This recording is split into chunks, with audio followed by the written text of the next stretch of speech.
I'd like to welcome everybody back to part two with Mr. Leonard Grill. And Leonard and I were just talking, sharing, reminiscing kind of about the past and the future of student legal services. Coming back, Leonard, I wanted to talk to you after you ended up going from student legal services. I believe your next career is at Shands Hospital. Is that right? That's correct. I'd been in the rights union here at Student Legal for 12 years, 12 years. and I saw the opportunity. They had an opening for an entry-level attorney position, which involved a major pay cut. But I wanted to explore the opportunity to move into a corporate law environment. And people might not understand fully what I mean by going to Shands Hospital, because everyone believes that that is University of Florida Hospital. Technically, it's been changing over the years, and I can get into that a little bit, the legalisms, but it's Shands Teaching Hospital and Clinics, Inc. And the legislature created it because Shands Hospital itself in the 70s had degraded tremendously for poor care, and they were in trouble for many type of reasons, and the legislature decided to put it in a corporate structure out of the purview of special interest, whether it be the medical community, the administrative community, whatever, and have it run by professional managers and administrators who know how to run hospitals. And it created a lot of good opportunities for people who wanted to get into that as a career, and including legal. They had created a legal staff. They had a vice president of legal there and a director of legal and a couple other people that worked on contracts and one that worked on collections. So there was a legal staff that developed in the hospital over the course of the early 80s, and they wanted another attorney there, and I applied for that, and I was lucky enough to get it. And the luckiest break of my life. I love healthcare law. I found it rewarding. I still do. My time at Shands, just like my time here at Student Legal, were the best days of my life, obviously, because it's been my entire career. I spent my whole career basically somewhere around the University of Florida. And the healthcare law I found challenging, but if you have the right mental outlook, not overwhelming and not unhappy. My days there, we made great friends. They were great professionals. I always felt that we were the good guys. We weren't the bad people, the bad lawyers suing the hospital.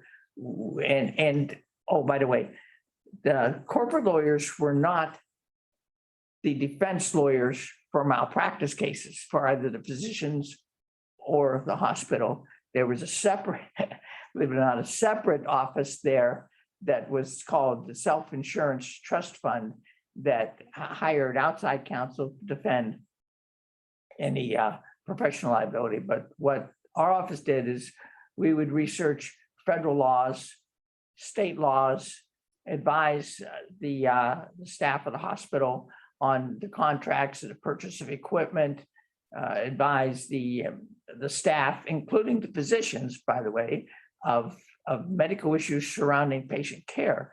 There were many thorny issues that would come up, some religious issues where people did not want blood transfusions, and the doctors would call, and I'd take the call and they'd say, well, we have this person, we have to save their life, but they're refusing a blood transfusion. And again, these were thorny, but yet interesting issues that were very good. The downside, of course, was reading the endless contracts, which were long and terrible, and the lawyers for the major manufacturers wouldn't budge. Right? To save their lives. Those contracts. Yes, that was a nightmare scenario. But we also did a lot of mental health cases, Baker Act cases. I had to file these cases to put people in the hospital for the number of days, 3 days essentially, to so they could undergo the involuntary exam. Get them stabilized, right? Yes. Very important. Yes. Right. And there's a lot of people in the community don't realize how much of that there is in this community. Yeah, absolutely. The mental health issues, right? Yes. Needs to be addressed. Mental health it has always been an issue for 20, 30 years, and it's not letting up. It's getting worse. And we need more mental health facilities in the state. But back to healthcare and the corporate environment, the beauty is you're a lawyer, and that was the beauty of being a student legal services is you don't have to deal with billable hours. Right. You got a paycheck. Right. You still have to work hard. You still have long hours and had to work weekends. I never objected to working weekends. I never objected to carrying back in the early days a pager, and then you were constantly being paged, and you'd have to answer them. Yeah, Leonard, this is something I want to ask you about because, during COVID in particular, it did feel like we were working 24/7. Right. Okay. And because of all the issues, all the legal issues, right, that were arising, particularly landlord-tenant law. Let me ask you about, I feel the same way, like number of hours, right? 40 is the starter, right? You and I know that, right? 60, 70, maybe more kind of in that sweet spot. Is that kind of how you feel about it? Well, yes, you had to put your time in if you're going to be successful. And by the way, for anyone who's going to be a lawyer, if you're going to be a good lawyer and a great lawyer, the day doesn't end at 5 o'clock, and Saturdays and Sundays are not for golfing or boating. They're for catching up with your work and getting ready for the work for the next week. Thank you for saying that. My feeling has always been, Leonard, and correct me if I'm wrong. The good lawyers, maybe, I don't know, they may be quitting 5, 6 o'clock. The great lawyers work a lot. Yes. And really, that's how you hone your skills. I don't know if you're like me. I like it when it's quieter and I can sit and buckle down and focus. That's why I liked weekends. Yeah. I would make sure the kids were taken care of at home and off to whatever sporting events we had to do. But then I would head to the office, and I'd be the only one there on the floor. And you could turn up the music, and you could just start going through your files and catching up on the work that you couldn't do when you're getting phone calls all day long. And I would do it on Saturdays and Sundays a lot of times. Thank you. Yeah, and paying your dues, so to speak, too, right? When you're in these areas of law. Do you have any other advice for my students that are considering a career in healthcare, corporate type law that you would recommend? Okay. A lot of times you just have to be lucky and in the right place at the right time. Again, doing an internship, whether paid or volunteer, I often chuckle when I hear that interns are outraged because they're not getting paid. So you're not getting paid because you're not worth anything. You're there because the lawyers want to give you a break, and they give you some experience, right? Some mentorship, research to do. And a lot of times that's what it is, but it's good, and it's good for both parties. You can get some good help from the interns. I'm not knocking them. I love them. They've saved my life more times than I can recount. That's why I'm a big proponent of the whole process. But if you're going to hold out and say, I want to get paid or I'm not going to be here, you might be missing the opportunity that leads to a great career and a great first job. Because when someone sees you and sees that you're a good worker, you're a brilliant person, you have good strategic skills, that's who the job offer is going to go to. They'll make a place for you. Leonard, I want to mention, you and I were at a bar luncheon, I remember, and a very experienced older attorney stood up. I don't know if you remember this moment. He said, the advice that I would give, right, that people graduated from law school is call up some experienced attorneys and tell them that you will work for free and that you want the experience. Absolutely. Yeah, exactly what you're telling us today, right? Get your foot in the door, but you've got to get your foot in the door, right? By volunteering, Right. paying the dues, and that cold calling that you talked about before, dovetailing it with that. Walk in the door, Walk in the door. Absolutely. check out their office and walk in. The, Is that going to work at Shands now? I'm going to ask. No, these days, or do you need to kind of at least have, okay, in corporate world, it's a little tougher. And in the university world, you have what's known as human resources. And they have rules that are extremely strict and for good reason. Because there are certain laws to protect individuals, individual classes, and so on. And so you have to go through human resources. You can't hardly avoid it. That doesn't mean it's impossible to get an internship, because interns and volunteers don't necessarily go through that.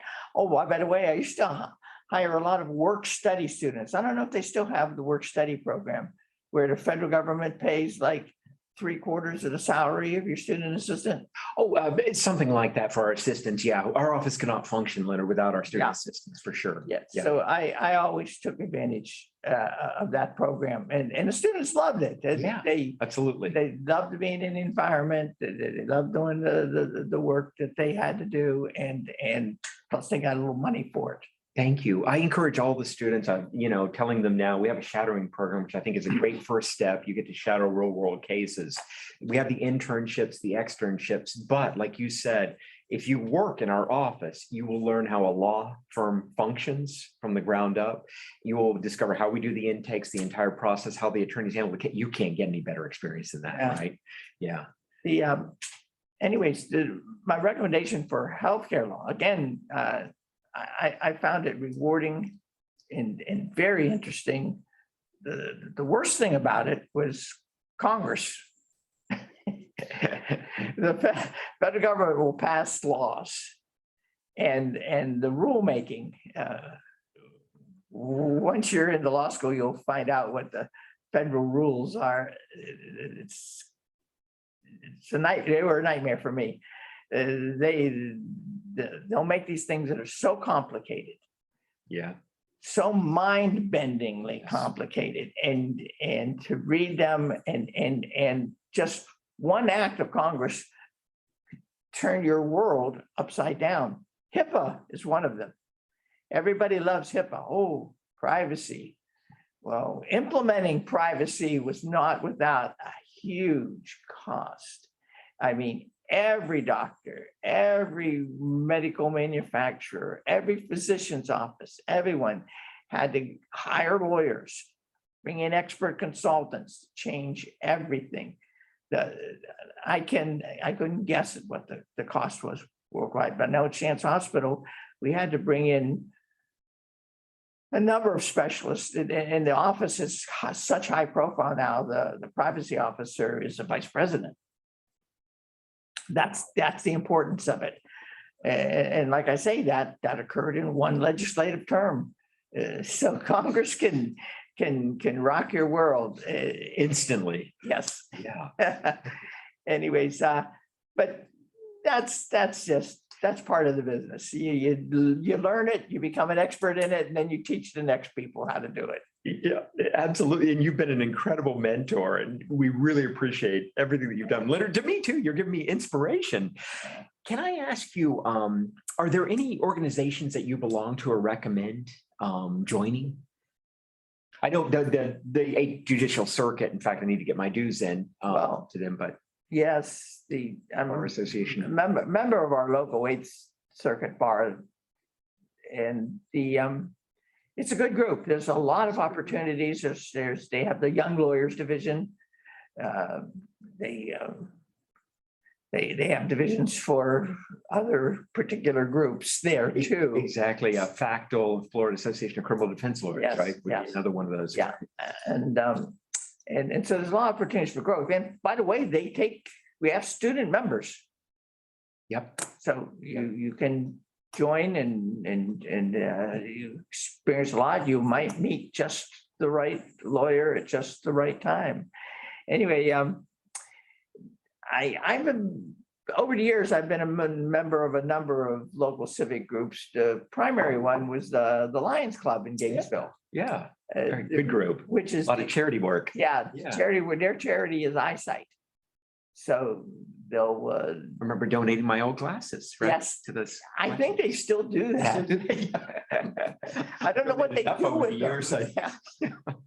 I've been wondering, what do you do with those old lenses? They might retrofit them for somebody else that needs the same prescription. I think I'm coming up to that time where I may need the services now. It doesn't make any sense. But anyway, it's a great organization, and any organization is good for networking, but just to meet people and to know your community. Knowing your community is kind of important, especially if your clientele will come from the people you meet, from the recommendations of the people you meet, because people are still asking me, oh, who's a good divorce attorney in town? Or dissolution of marriage, if you want to be accurate. And who's a good criminal attorney? Or I need somebody for real estate. And then I got to start racking my brain. Who do I know? But see, they'll ask their friends. Yes. And their friend will say, well, I met Bob at the club and he is very bright. Seems to be just the right person. And then that's how you get to clients. But see, that's the difference between a private practice law, obviously, where you're hustling to get the clients, to satisfy them, and then to bill them, and then to collect your bills. But the hence why I was suited for the corporate world is because I can't bill anybody. I can't charge for my services. I could never ask for money for advice or help. I know once you've done it, right? Yeah. It's hard to go back to that world. Yeah, I can't do it.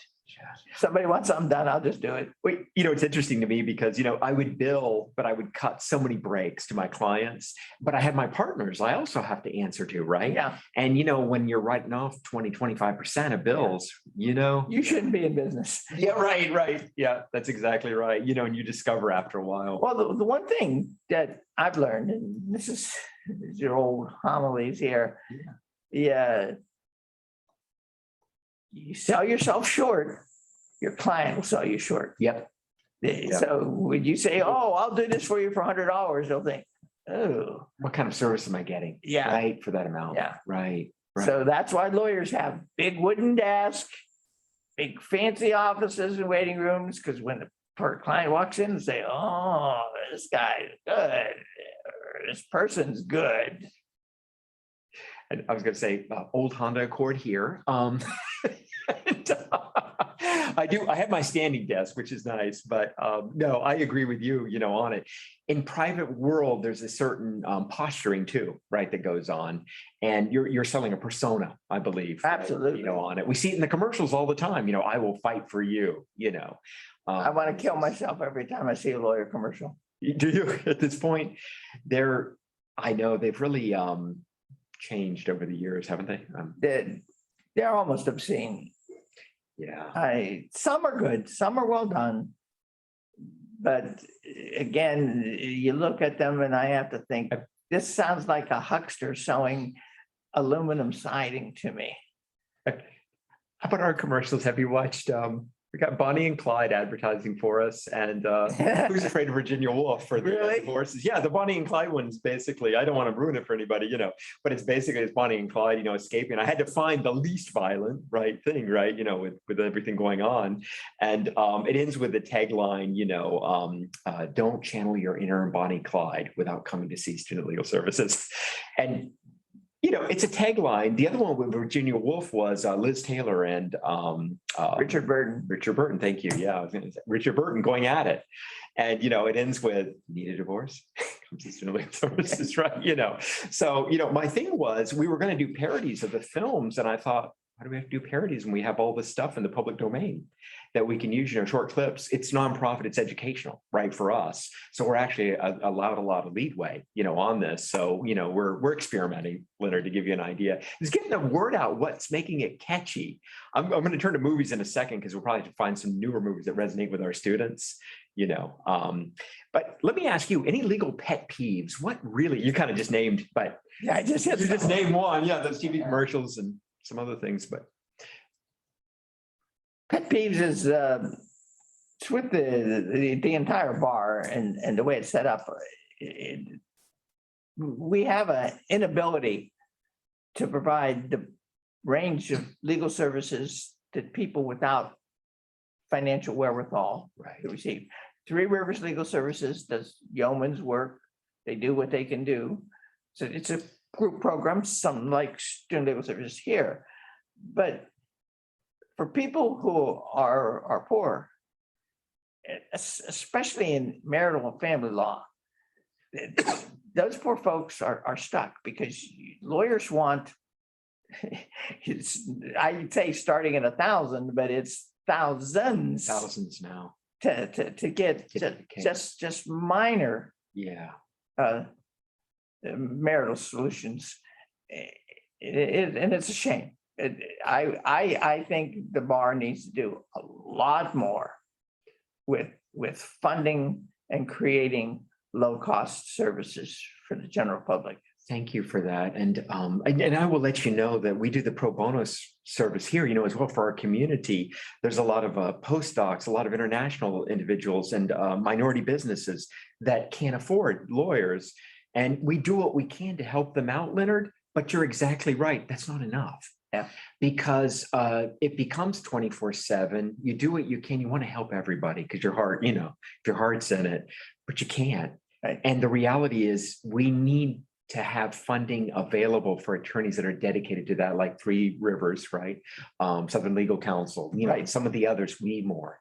We need a lot more. The law school, the clinics need a lot more of that. Okay. I agree 100% with you. I'm willing to pay more for my bar dues if it will make it happen, on it. Well, there's other mechanisms that could be in place to do it. The legislature and the bar and the Supreme Court have to decide this is where we're going to move. See, they think they've done a lot. I'm always amused by that. Their arms must be broken by patting themselves so much on the back. And I'm thinking, really? Yeah, no. You're exactly right. They think they've done well and they're trying. And I thank them for what they've done, but you're right. It's a drop in the bucket, right? Exactly. Is that fair to say? Exactly. Yeah. So much more needs to be done. Inspirations. What inspires Mr. Grill? That's hard to say. You'll laugh. I was amazed, and this happens to a lot of people when they first realize what the law is and who's involved in the law. I remember my first realization was I was in a business law class at Bowling Green, and I was listening to the guy, and I thought, this person is amazing. I want to be like this. And they talked about a number of cases and stuff. And I don't know if this came up in the class, but it was the 70s, the Sam Shepard case. And you might not remember the F. Lee Bailey. Oh, okay. F. Lee Bailey was This is not the playwright actor, Sam Shepard, right? Different. Yeah, Sam Shepard was a doctor in Ohio. And if you remember the movie The Fugitive, it was loosely based on it. Sam Shepard's wife was murdered, and he was tried and convicted. And F. Lee Bailey was a pretty famous attorney at the time, and took the case. And I'm going to butcher. I'm not going to try to address the legalisms because the real law professor scholars will crucify me. But in other words, Bailey was also one of the defense attorneys for O.J. Simpson. Yep. On the O.J. Simpson the trial. Dream Team. And since that time, he faded away and has passed away. But but he wrote a book, and I was inspired by him. I believe Ailey and that got me thinking. I don't think I'm going to be a teacher anymore. I think I'm going to go to law school. Right. No, that's amazing inspirations on it. I wanted to ask you about. We have these questions down. We'll get into the fun questions real quick, and I know your time, Leonard, very cognizant of it. Favorite music.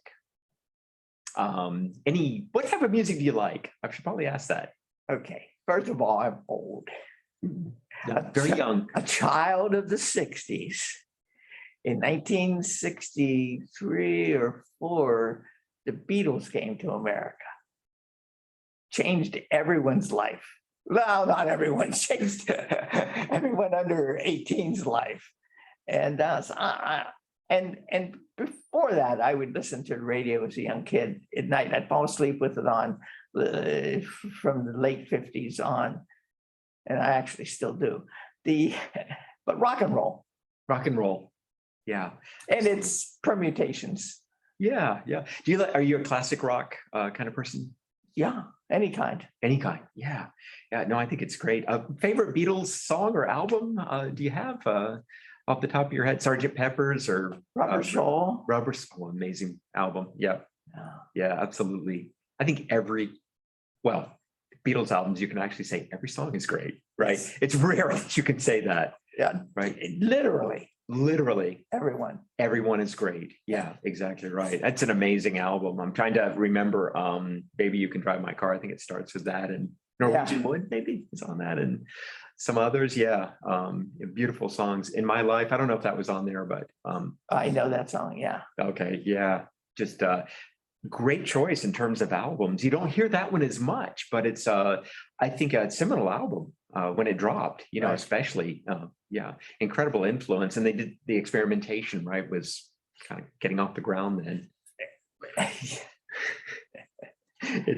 Thank you. Favorite films. You brought me, I know you've got some great ideas for me. Well, favorite films is hard.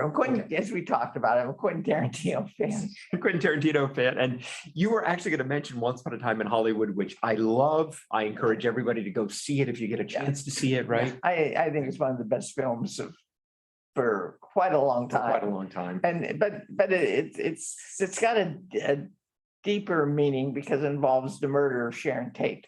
And I really appreciate Quentin Tarantino because he's let Sharon Tate live when she was murdered by Charles Manson's family, not Charles. He didn't attend the execution of poor Sharon and her 3 friends that were butchered that night.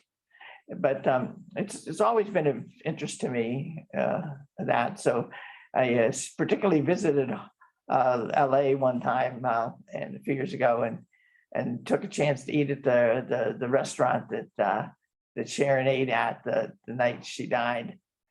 And it's still there. It's a great place. Wow.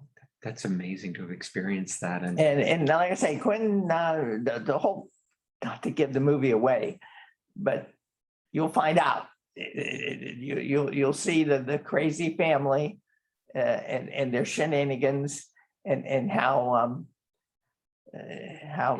Brad Pitt and Leonardo DiCaprio, who are buddies in the film, and how they approach it and how they become entangled in this event.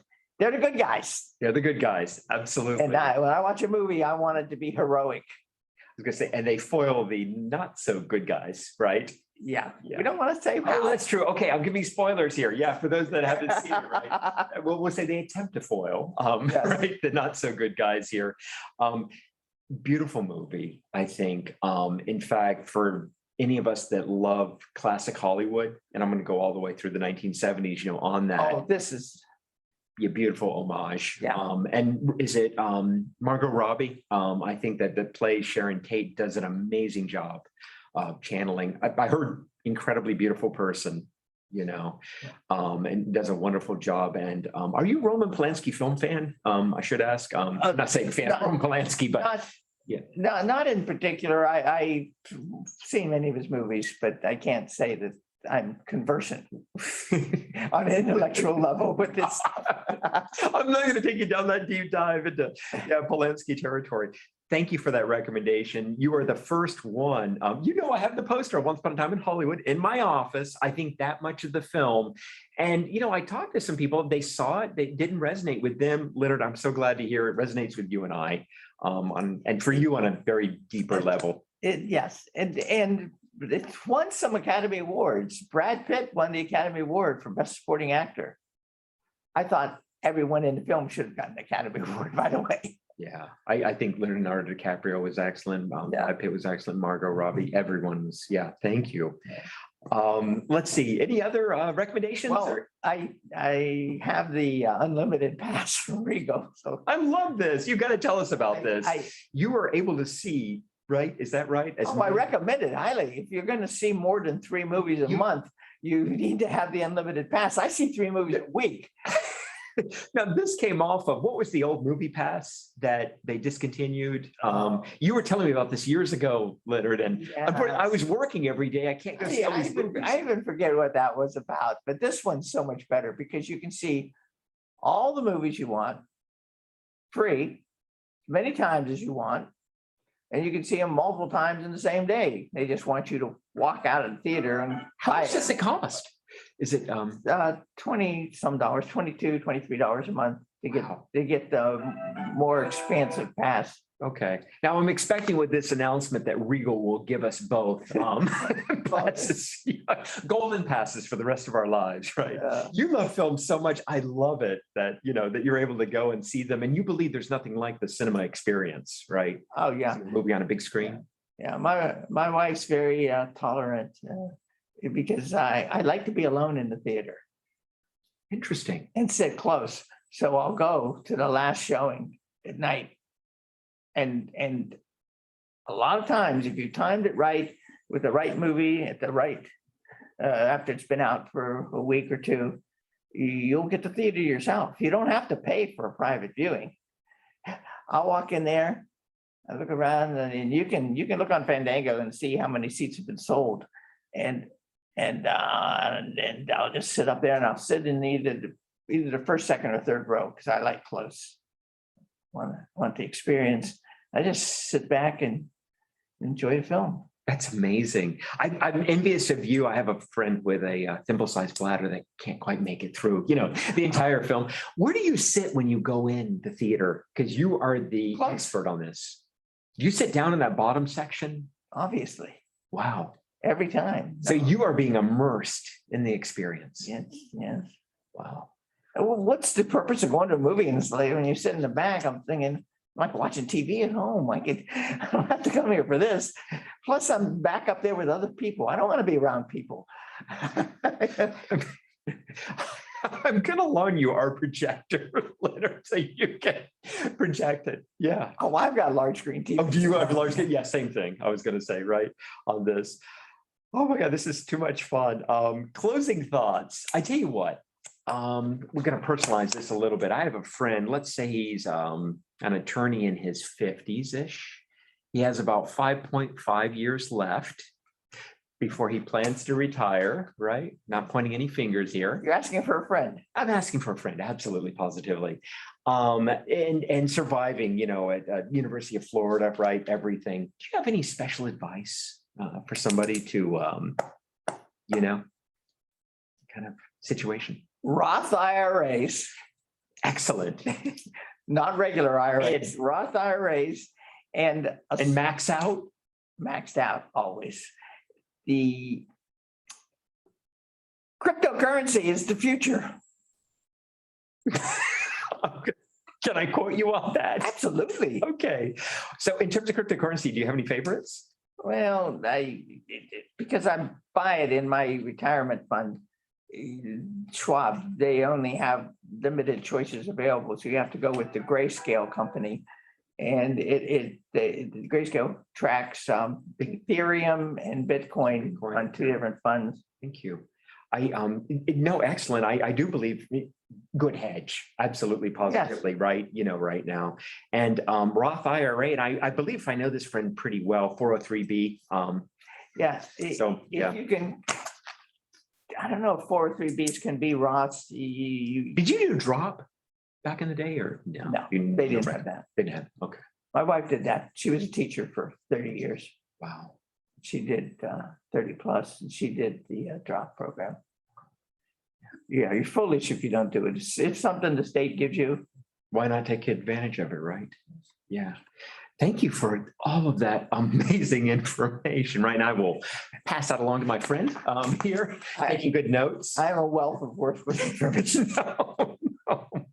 Leonard, you have the best information ever. I want to thank our viewers today for this incredible two-parter. Leonard, you have been the most gracious attorney I think I've ever met. Going there, you're a mentor to all of us here. I really appreciate it. I hear your app going off. I got to get you back to your parking before you get. Sorry about that. I thought I turned it off. I will pay your parking Dinging. bill, if you end up getting it here. Leonard, thank you once again. Okay. And I wish you the very best in the future. And we're going to be chatting a lot more. Okay. Okay. Anytime. Call. Thank you.